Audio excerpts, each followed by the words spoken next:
po at gumawa muna ako ng apoy. Nilagyan ko muna ng uling yung tugon. Gumawa ako ng apoy para makapagluto po tayo. Ayan guys. So, una ko nga pong niluto ay yung sinaing namin.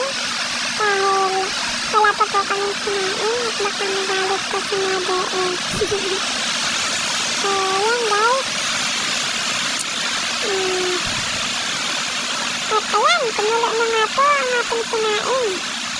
Iintayin ko na lamang po so ay maluto. At ayan, wala na pong tubig. Ayan guys. So ayan na po at magluluto na tayo ng adobong manok. Ayan, nilagay ko nga ng kawali tsaka nilagay ko nga ho dyan yung manok para matanggal po yung mantika niya. At yan po yung gagamitin kong panggisa ng sibuyas. Ayan guys. So ayan nga, tinanggal ko na yung manok. Ayan.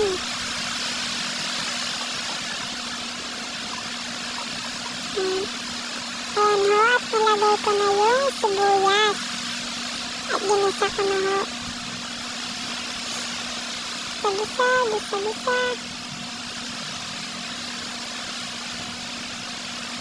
Ayan po.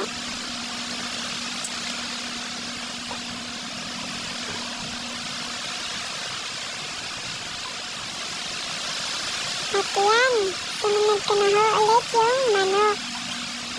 Hinalo-halo ko po dyan. Ginisa ko ng mabuti yung manok para po maganda yung pagkakaluto niya. Para malo po yung ng sibuyas. Ayan guys, masarap yan. Ayan po at nilagay ko na ang tuyo. Medyo dinamihan ko pa ng tuyo dahil mahilig po kami sa sabaw. Ayan, naging parang tinula na. Saka yan yung suka. At hinalo-halo ko po dyan at nilagyan ko po ng paminta. By the way guys, wala pong bawang adobo kasi nakalimutan kong bumili. At malayo po sa tindahan. Sorry guys. Yan po at hinalo-halo.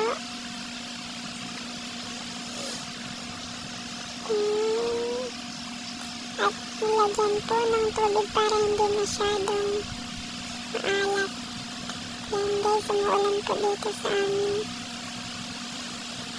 Tada! Kumukulo na po yung ating adobo. Tingnan naman guys. Masarap yan.